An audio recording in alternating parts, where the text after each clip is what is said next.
নমস্কার, আমি স্বর্ণকমলিকা চক্রবর্তী।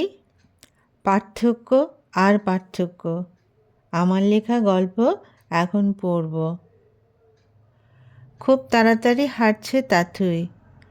এত আশপাশ দেখার সময় নেই এখন। রাস্তা ওর একার নয়, তাই বাইক, গাড়ি, মানুষ, সাইকেল সব রাস্তা দিয়ে যাচ্ছে। একটা লোক সিগারেটের শুকটান দিয়ে পুরোটা ধোঁয়া ছাড়ল। অবশ্য ধোঁয়া ছাড় থেকেও কারোর চেয়ে কম যায় না।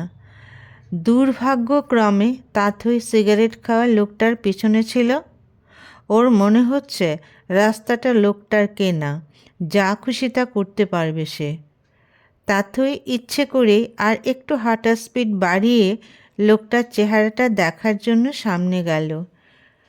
পেছন থেকেই যা দেখার দেখে নিয়েছিল, তবু সামনে গিয়ে আবার তাকালো। এমন লোক সিগারেটের ধোঁয়া ছাড়বে না তো কি ভদ্রলোকেরা ছাড়বে? তাথইয়ের মনে হলো চলার পথে এদেরই তো বেশি দেখা যায়, আর এই সমস্ত লোকদের জন্যই ওরা রাত্রেবেলা নির্ভয়ে চলতে পারে না।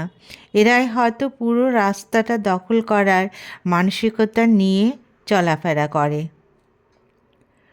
অফিসে যাবার সময় ওই সমস্ত নচ্ছার লোকেদের কথা চিন্তা করলে অফিসে গিয়ে কাজে মনোযোগ দিতে পারবে না। তাথই এমনিতেই আজ একটু দেরিতে বেরিয়েছে। সকালে ঘুম থেকে উঠতে একটু দেরি হলেই সব উলট পালট হয়ে যায়। কাল রাতে ঘরে একটু অফিসের কাজ করতে হয়েছিল, ফলে দেরিতে ঘুম এবং সকালে দেরিতে ওঠা। সব দেরিতে হলেও অফিস দেরিতে যাওয়া যাবে না। অতএব না খেয়ে তাড়াতাড়ি গিয়ে বাস ধরতে হলো। একদিন সকালে না খেলে মহাভারত অশুদ্ধ হবে না, কিন্তু একদিন অফিস না গেলে পুরো একটা ছুটি চলে যাবে। চাকুরিরতদের কাছে ছুটি একটি মহার্ঘ বস্তু। অতএব এই ছুটি শুধু শুধু বাড়িতে বসে কেউ নষ্ট করতে চায় না, করেও না। তাই তো না খেয়ে সিগারেটের ধোঁয়া নাক দিয়ে গেলেও সে অফিস যাচ্ছে। তাথই মনে মনে ভাবল, সত্যি যারা চাকরি করে তারা চাকরিকে খুব ভালোবাসে। ভালো তো বাসতেই হবে। মাসের 1 তারিখ রয়েছে যে।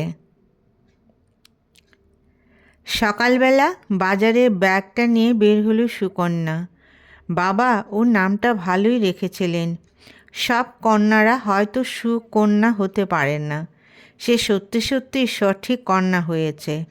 সকালে গেলে টাটকা শাকসবজি পাওয়া যায়। মাছ সে ছোট জ্যান্ত বেশি পছন্দ করে।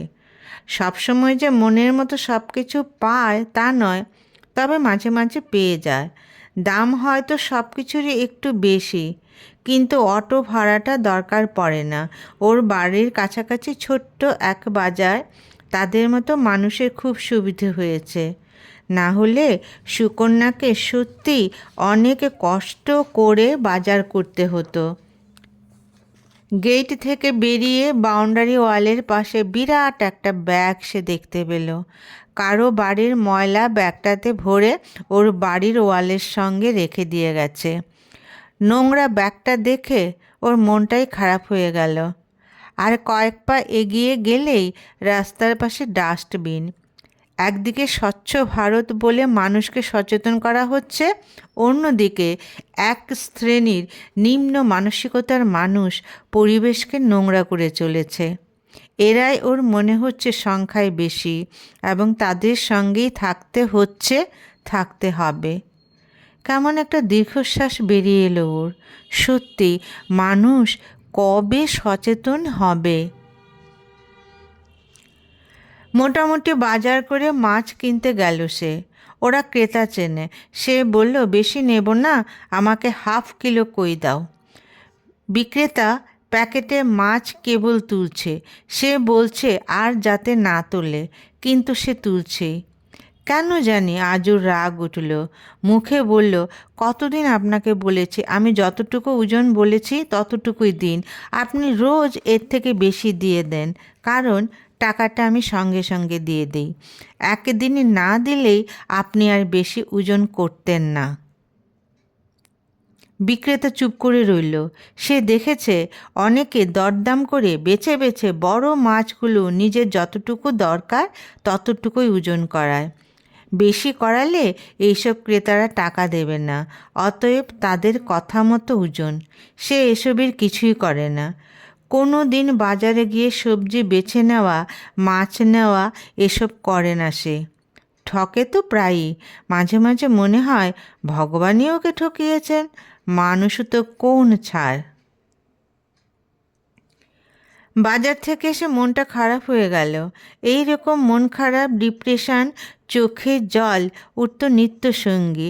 এসব থাকবে, রান্নাও তাকে করতেই হবে, না হলে খাবে কি? সুকন্যা চুপচাপ নিরিবিলি থাকতে ভালোবাসে। সে গান শোনে নিজের পছন্দ মতো, খুবই আস্তে আস্তে। ওর যে গানটা ভালো লাগছে সেটা তো অন্যদের ভালো লাগবে না, এটা সে বোঝে। সবাই যে বোঝে না এর প্রমাণ সে পায় মাইক দিয়ে। কিছু একটা অনুষ্ঠান, লাগিয়ে দাও মাইক, জোর শব্দে চলতে থাকুক গান। এটা হচ্ছে সাধারণ চিত্র, কিন্তু আজ সে মনে হচ্ছে সত্যিই পাগল হয়ে যাবে। কারণ মাইক নয়, পাশের বাড়ির দালান বানানো হচ্ছে, পুরো শব্দ ওর কানে। ওর রান্না করতে ইচ্ছে করছে না, সব কিছু ছেড়ে জঙ্গলে চলে যেতে ইচ্ছে করছে। কিন্তু যেখানেই যাক খাবার ওকে বানাতেই হবে, না হলে পেট যে চুই চুই করবে। অতএব কানে প্রচণ্ড শব্দ যতই ঢুকুক, রান্না ওকে করতেই হবে। পেছনের বাড়িতে ওরা ৩ জন এবং মা বাবা, 2 ভাই বিয়ে করেছে। অতএব বাড়ির লোক সংখ্যা অনুযায়ী ঘরে হচ্ছে না, যত মানুষ তত জিনিস। অতএব তাদের বাড়িতে আরও ঘর দরকার। অতএব বিশাল দালান তৈরি হচ্ছে। এদিকে সুকন্যার অবস্থা, ছেড়ে দে মা, কেঁদে বাঁচি। কবে যে এই শব্দ ব্রহ্ম শেষ হবে, সে একটু শান্তিতে রান্না করতে পারবে। এক রকমের শব্দ বন্ধ না হয়ে বন্ধ হয়ে যাবে কিছুদিন পর, কিন্তু প্রতিদিনের স্থায়ী শব্দ, সেটা তো বন্ধ না হওয়ার বদলে দিন দিন বর্ধিত হচ্ছে। ওর মা দিদারা বলতো চিল চিৎকার, সেটা যে এই বাড়ির বৈশিষ্ট্য।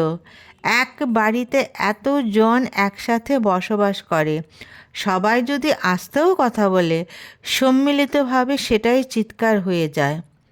সুকন্যা একা, ওরা অনেক। পার্থক্য আর পার্থক্য, কোনো মিলই নেই এই 2 বাড়িতে। তাথই অফিস থেকে ক্লান্ত বিধ্বস্ত হয়ে ফিরেছে।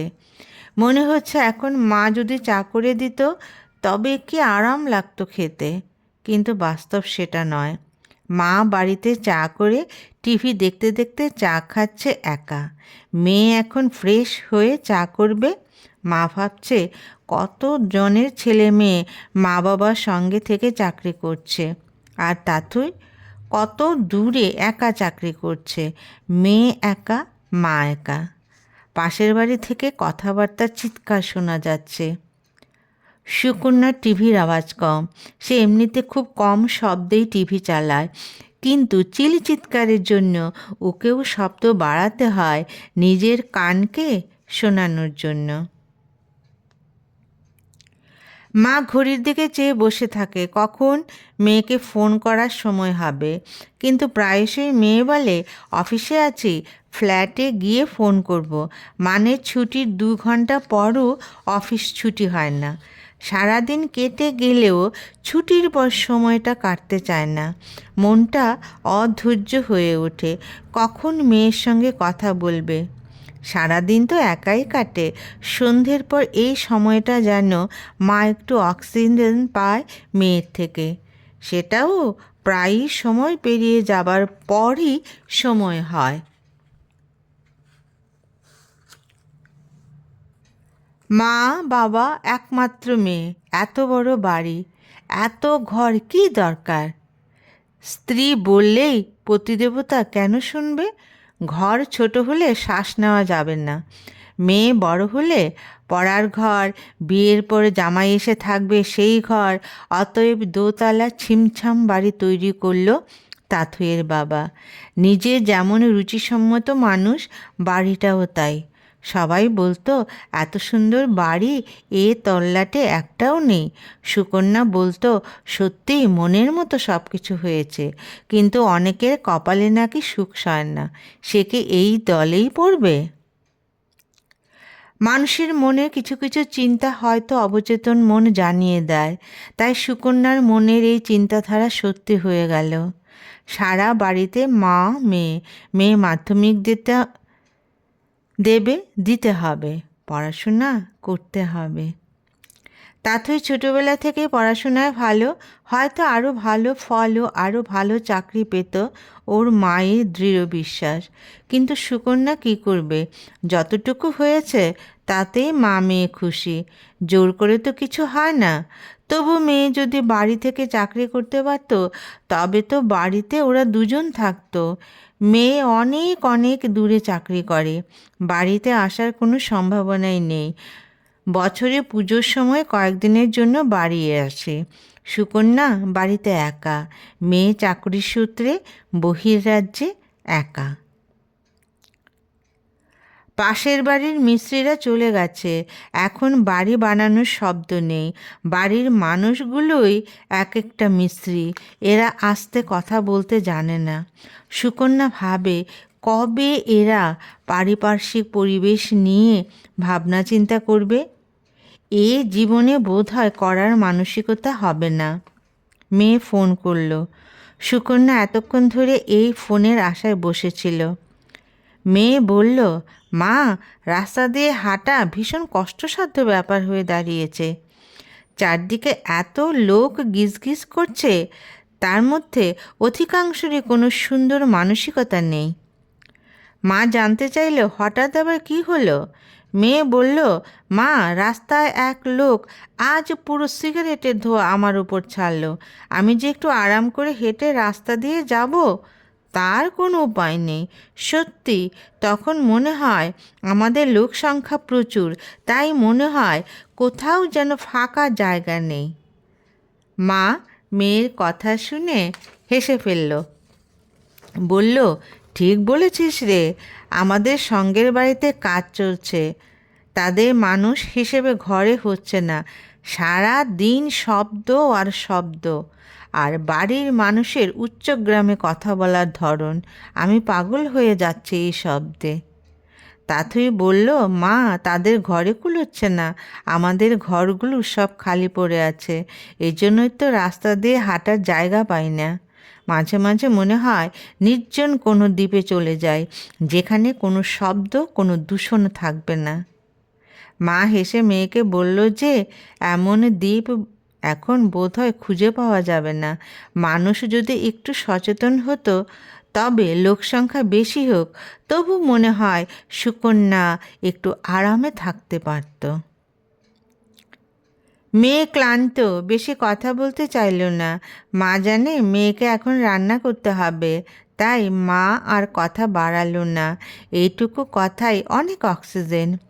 সুকন্যা টিভির একটা সিরিয়াল দেখছে, এমন সময় ওর বান্ধবী ফোন করলো। ওরা মাঝে মাঝে ফোনে কথা বলে, ঘুরতে যায়। সুকন্যা বলল, কি করছিস? ওপার থেকে ভেসে এলো, তুই কত ভালো আছিস রে, আমি দুই কানে তুলো গুজে বসে আছি।